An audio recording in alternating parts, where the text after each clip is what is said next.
On aurait pu vous faire le coup de la rétrospective.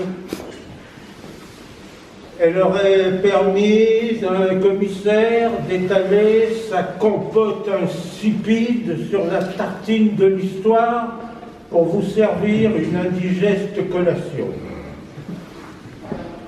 Vous auriez alors pu dire: le jet était une sorte de réaliste, utilisant ce qui lui tombait sous la main. Seulement voilà, on a préféré vous proposer une promenade en compagnie d'Alice, car c'est elle qui fut en partie responsable d'une aventure qui est loin d'être terminée. Ce soir, Van Juézan glissera d'Alice à la Nymphe. À la fin des années 50, j'avais écrit les variations géologiques, et pas encore les strates, ni emprunté le zéromètre au transect des phytosociologues, mais aujourd'hui je n'hésiterai pas une seconde à le placer dans les mains de mademoiselle Liddell. C'est Lewis qui aurait aimé voir ça. Il l'aurait sûrement photographié en petite porteuse de l'indicatif des commencements. Paul Armand, tu dis n'importe quoi. Oh, mon cher ami, Jean-Paul des bords du Rhône, je suis heureux de te savoir ici et de t'entendre. Mais je ne dis pas n'importe quoi. Je vous raconte à ma façon ce qui m'est arrivé. Et ma façon est certainement la meilleure qui se puisse imaginer pour ce genre d'exercice. Les variations géologiques m'avaient conduit des strates de la Terre à celles que constituent les lignes d'un texte, puis de la ligne à la lettre, au pied de la lettre, en quelque sorte, après que les calcinations eurent rasé la table. Mais tu es complètement fou. On ne dit pas raser la table, on dit faire table rase. Oh, c'est la même chose. Les lettres que je voyais, car on lit des mots. Les lettres, on ne fait que les voir. Elles sont des traces laissées sur le papier. Une trace laissée par quoi? Pas par la pensée. Ce sont les mots et les phrases. On s'en fout. Oh, peut-être, mais pas moi. Les variations géologiques m'avaient conduit aux lettres libérées des mots. Ces lettres qui étaient l'indice de quelque chose qui devait se trouver de l'autre côté. Je me sentais alors bien proche de l'interrogation d'Alice face à ce qu'elle ne pouvait lire. Sans cet épisode, je me serais peut-être jamais demandé si par hasard une petite fille n'aurait pas caché un souvenir de ce monde inversé dans la poche de son tablier. Il est vrai que là, j'invente un peu. Oh, tu inventes beaucoup trop. Et qu'est-ce que c'est que cette histoire de tablier? Qu'est-ce qu'elle vient faire ici? Mon cher ami, l'art n'est qu'invention. S'agit-il vraiment de tablier? Je ne sais pas. Par contre, depuis mon enfance, les poches des vêtements des filles exercent sur moi une réelle fascination. Existait-il ce souvenir? Ou n'était-ce qu'une ombre fugace? Oh, misère! Tu as déjà souvent évoqué ta miction dans la poche du tablier d'une gamine alors que vous étiez en train de jouer dans le jardin de la préfecture à Lyon. Tu avais 6 ans, je crois. Mais à quoi donc jouiez-vous? Je me souviens aussi, Paul Armand, de ta main s'approchant de la poche de la robe de Tomoko. Peux-tu te taire? Sinon ils vont partir. Ce serait dommage vu le mal que nous avons eu pour les faire venir. J'habitais à Nice, par nécessité, non par goût. Je travaillais dans une usine où le responsable de l'atelier de typographie se nommait Mars. Je le surveillais du coin de l'œil, espérant le surprendre un jour en compagnie de Vénus. Oh, après l'enfance, voilà la mythologie qui s'avance. Tu ne vas rien nous épargner. C'est là que je le trouvais, mon objet.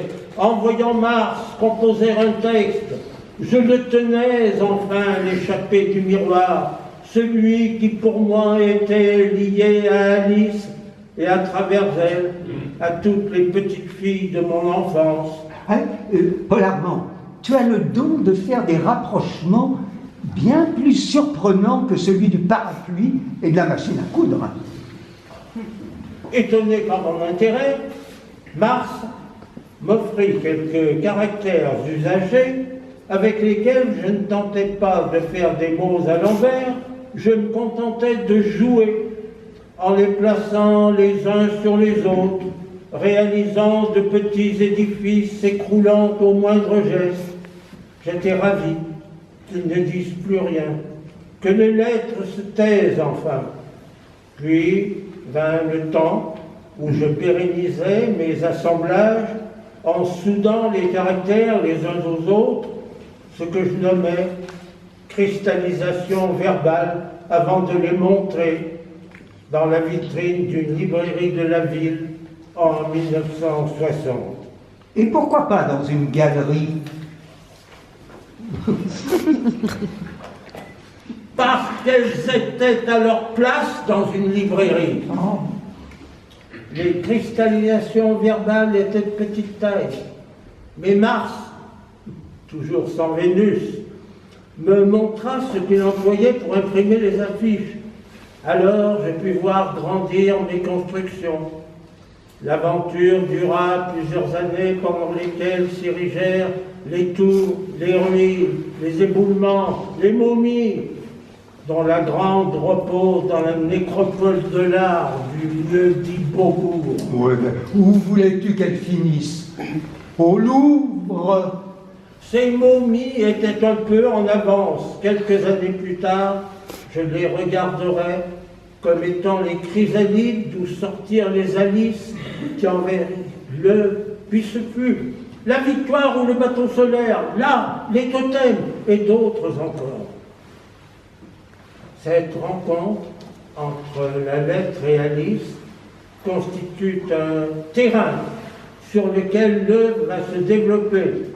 Le poète Élie-Charles Flamand nomma tous mes assemblages morphogrammes dans la préface qu'il écrivit pour mon exposition à la galerie Marie-Jacqueline Dumais en 1963. Et Paul Armand, entre-temps, tu avais quitté Nice et ce que ta maman appelait une profession honorable.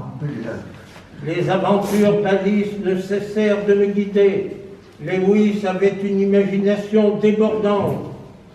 J'ai toujours eu une grande passion pour les débordements. En 2017, je n'hésitais pas à titrer une de mes expositions « Un parcours alicien », dont nous vous offrons aujourd'hui un développement panoramique. Qui n'est plus censuré. Pourtant, Paul Armand, tu ne ressembles pas exactement au révérend. Ce qui me différencie du professeur de logique, c'est mon acceptation de l'évolution. Oh, tu ne vas pas nous refaire le coup de Darwin. Si Alice grandissait sous les yeux de Lewis, pour moi, de virtuelle, elle devint réelle en 1970, grâce à Nathalie et Émilie Emmanuel, puis Viveka, Lotta, Bim, Agneta, Christelle, Jeannette, Elisabeth.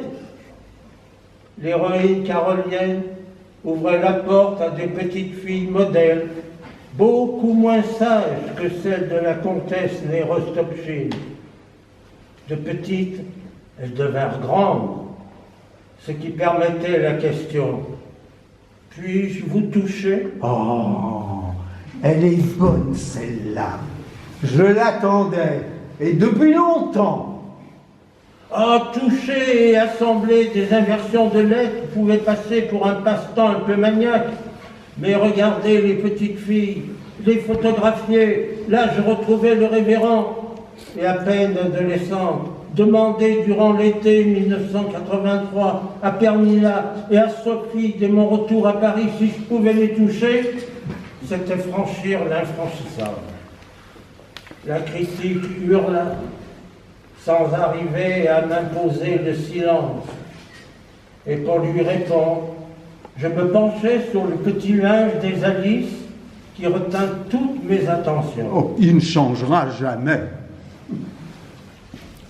Jeux de miroir et jeux de main n'ont cessé de m'occuper à passer mon temps, et d'une façon plutôt agréable, malgré les insultes et les regards réprobateurs. Il suffisait d'attendre l'arrivée des nymphes. Elles étaient source, fontaine et soulagement. Je ne les ai jamais effarouchées, ni irrité les grandes déesses. Alice fut bien le 0 mètre de mon parcours, celui qu'aujourd'hui vint jouer à broder et placer là où il ne pouvait mieux être. Elle m'a offert cette émouvante lingerie que je lui rends parfois quand elle veut bien s'emparer comme pour vous ce soir. Je n'ai guère la notion du temps, et les ailleurs me conviennent très bien. De quel côté sommes-nous? Du côté de ce qui se fait ou ne se fait pas? N'ayant pas de réponse, je suis tenté de chanter. Il pleut, bergère, rentre tes blancs tétons. Car depuis mon enfance, je n'ai guère de goût pour les moutons, mais une tendance certaine à arranger les choses à ma façon. Et si je regrettais les fraises et les framboises que nous ne verrons plus, les remplaçant volontiers par les fesses des villageoises que nous ne verrons pas pour autant, mais dont je rêvais en chantant, accompagné de quelques petits élèves de l'école primaire et religieuse que je fréquentais alors. Et Paul Armand, il doit bien y avoir quelque chose de vrai dans ce que tu racontes. Même si je ne comprends pas très bien ce que la pluie, la bergère et les fesses des villageoises viennent faire dans ton histoire. Moi non plus. Elles en font partie, voilà tout.